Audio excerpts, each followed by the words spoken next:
This episode is brought to you by SteelRoot, a national leader in helping companies meet cybersecurity compliance requirements and prepare for CMMC. Their experienced team of engineers and consultants assist organizations of all sizes to implement and manage IT systems that meet the technical requirements in DFARS and CMMC. Hey, everybody, and welcome back to another episode of 123 CMMC. My name is Dana Mantilia, and I will be your host today. And my guest is Scott Wright with ClickArmor. Welcome, Scott. Thanks very much, Dana. Hi, everyone. Why don't you take a minute, tell us a little bit about you, a little bit about your company. Sure, yeah. I'm CEO of ClickArmor, which is an awareness platform, actually, that's built to help businesses that are struggling with cyber attacks and compliance issues by engaging employees with gamified simulations and challenges. So it's a really fun way to help people avoid cyber attacks. Gamification, fantastic. And so today we're going to start talking about some of those phishing email training. So yeah, let's hop right into it here. So for our first question is, what is a phishing assessment or a mock phishing exercise? Yeah, so I mean, up until 8 or 9 years ago, there really wasn't any way to measure people's ability to spot phishing assessment or phishing attacks, and it was becoming a bigger problem. So there are a number of solutions that have been developed and are now commonly used to test people using fake phishing emails. Your IT department sends out messages that look like phishing attacks from someplace else, and employees can easily be tricked. So they use that for two reasons. One is to test people and see how vulnerable the organization is in general, and also to provide a teachable moment for people. If they actually click on a link in an email that they shouldn't have, they immediately get feedback that tells them, hey, you shouldn't have done that, and here's why. Mm-hmm. That's good. Well, it's good when you learn when you click on something that's wrong that you lucked out. It was only a test. So exactly. And people do tend to remember that moment, when they were caught. Yeah. Yeah. Uh-huh. Okay, so how do mock phishing exercises typically work? How do we do this? Yeah, so it's usually set up by either an internal IT person or maybe by an outsourced service where people run it for you. But basically, they take all of the email addresses from your employees and load them into the system, and then they create a realistic looking message that looks similar to what a phishing attack would look like. But they put in a link that actually goes to a page that they control within the testing system. And so when you hover over that link, you should recognize that it's not really going where it should go if it was really the topic of that message. And so people who spot it can either report it or ignore it or delete the message. Depends on what the policy or the guidance is from the organization. But basically, yeah, if you click on that link or an attachment, you get taken to a landing page that has a bit of training for you. And all of that stuff is measured. So there are reports then that you can get from that system that say exactly who clicked on which messages. And it does give some information to the organization about those people who are susceptible to phishing attacks. Mm-hmm. And do you think that this is helping people to learn about what they should be looking for, or are these being helpful? Well, as I said, that we didn't have much before to do this, and it actually really does test in some way the risk decisions that people have to make when they're facing a phishing attack. But on the other hand, if you think about it, and 10% of the organization is susceptible and 10% of the people click, only those 10% of the people actually learn anything. They might, if the rest of the people who didn't click, we might not know anything about why they didn't click. Maybe they were away. Maybe they didn't even respond to the subject line. I'm not even interested in that, right? So there are a lot of variables involved in phishing assessments themselves that kind of skew the results from campaign to campaign. So as a measurement tool for management, it's actually pretty limited, but management kind of relies on that number because it's easy to deploy. It's easy to set up a campaign with all the email addresses, a fake message, push the button, everybody gets a message, and then you just see how many people respond. But in reality, whether you're really measuring their ability to analyze senders and links and content in those messages, it's really very vague and not a very useful data point. Mm-hmm.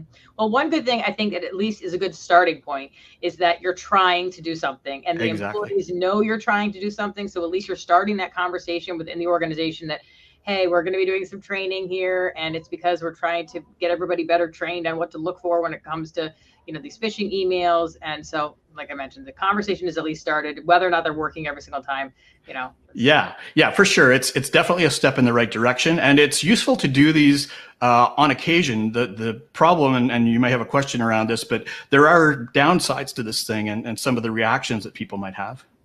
That was my next question. Is let's talk about how the employees look at these things. They like these things. Do they get stupid? What are they helpful? What do they think? Some people think it's a good idea, and obviously people in IT and security who understand the risks say, yeah, we really should be testing people on this stuff. And so that is well accepted by them.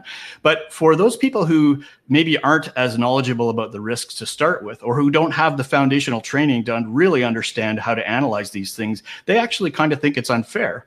And there are stories in the news, I don't know if people might have remembered, but GoDaddy had a Christmas bonus as one of their topics, and people clicked on it, and then they complained, it's like, how heartless can you be at Christmas time to trick people into this, and there's no bonus to be had, and then the Chicago Tribune had a similar problem. Everybody took to Twitter saying, how thoughtless is this in the middle of a pandemic, to be doing this to this.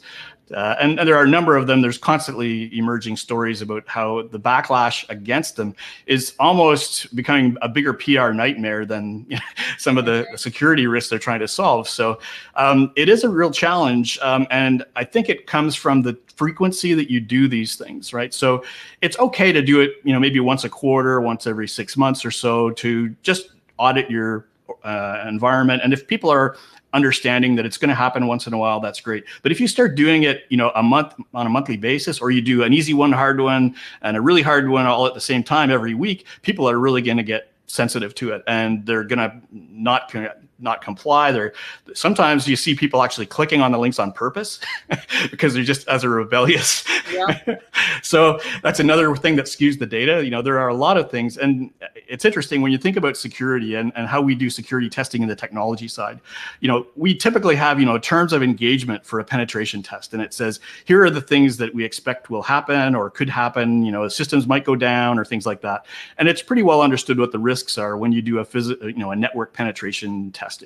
But if you're testing people, you really don't know what they're going to do. They might call the media or they might put something on Twitter, right? And so that's really uncontrollable in a way. So there are a lot of risks that really have to be taken into account to make sure that, the phishing assessments are actually done right.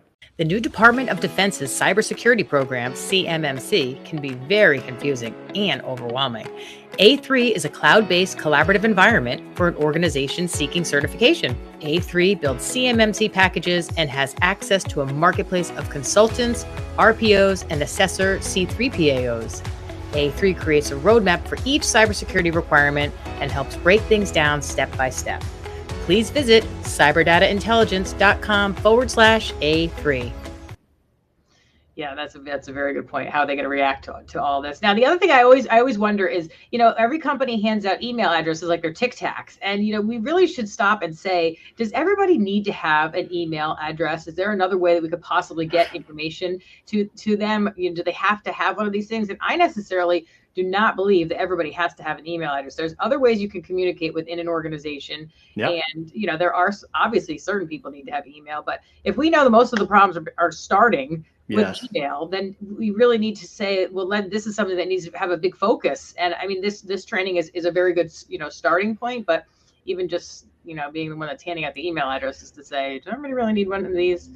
So. Yeah, that's a really good point, actually. And it's something I haven't even thought of. But yeah, if you could reduce the number of email addresses that are, accessible or useful to an attacker, especially in a business, to say nobody should have an email address. Everybody needs a personal email address, probably, but you don't necessarily need a business one. And if you have other ways to communicate that are more secure or more higher assurance, then yeah, that would make a lot of sense, actually. Yeah, I've been thinking about that lately. I'm like, wait a minute here. We're looking at this the wrong way. Exactly. Yeah. Anyway, back to this. So what should be done to make sure organizations get the best value for these exercises, and what other options are there?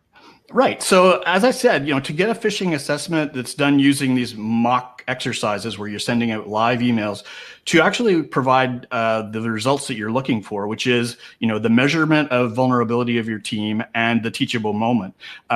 There are a lot of things you really have to do properly. You have to make sure that the message is appropriate. You can't start embarrassing people too much. If the boss clicks on something that, is go to some pharmaceutical site or some other unsavory thing, word gets around, that's not good. So you have to be really sensitive to the topics that are being used. And in a way, it kind of limits the value again in phishing assessments, because I've worked with companies that say, oh no, you can't impersonate the payroll system because it's had so many problems, right? Well, okay, so that reduces the scope of our testing. And you can't impersonate the help desk because they're just overloaded, right? And so now you get a really small scope that you can actually test people with. Mm-hmm. So you have to think about all of the implications, not only on how people are going to react, but is it actually testing what you want it to test? Mm-hmm. So those are some of the challenges around using live phishing assessments. And as I said, you can actually do these things, less frequently and put a little more time into them so that they actually provide good value.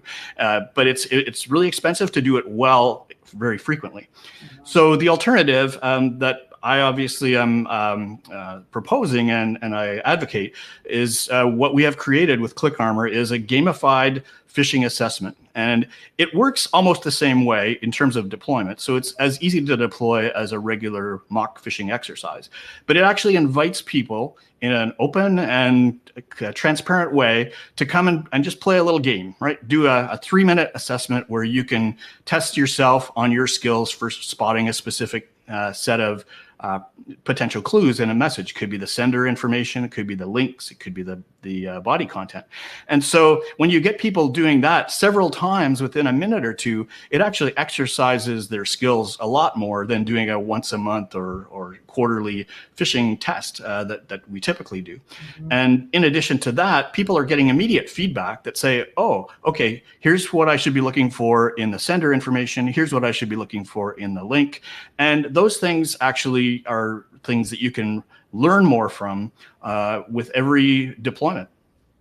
Well, that's excellent advice, because, you think about it. Ooh, you tell your employees, don't click on the bad emails. Well, okay, that's a little bit vague. And if they don't know what they're supposed to be looking for, like all that stuff you just rattled off, looking at the sender, looking at this, hovering over the link, all this stuff. If no one tells them that initially, I mean, it's like the Wild West here with how every employee attacks their email. Ooh, I don't know, that one looks okay, or that one. You took the words right out of my mouth. I mean, that's exactly what I tell people. It's the Wild West. We have to learn how to manage risks all over again, right? And yeah, we could take away people's email addresses, but practically speaking, that's not going to happen. And so, people do have to recognize that they're going to be targeted. And that's the problem. A lot of people don't realize they will be targeted. And for a lot of reasons we could go into, those are challenges as well. But the bottom line really is, to build a better security culture, you have to get the employees on board rather than putting them in a position where they kind of see the security team as an adversary. And so that's really where we're seeing a lot of value from using gamified phishing assessments. Mm-hmm. That's a very good point. Make them on your side, as opposed to, ooh, the IT department, we don't like them, kind of thing. Yeah. Well, this was really, really helpful information. I appreciate this. Is there anything that you want to throw out there before we go? Yeah, sure. Actually, along the lines of gamified phishing assessments, we actually do have a free tool that people can go to online. It's canibefished.com. It's part of the clickarmor.ca website. So if you go to clickarmor.ca, you can also find it there. But it gives you a chance to do a 3-minute assessment, looking at 10 emails and seeing how you do. You get feedback right away. And it gives you a feel for what a whole gamified assessment and training experience can be like. So I'd invite people to try that out.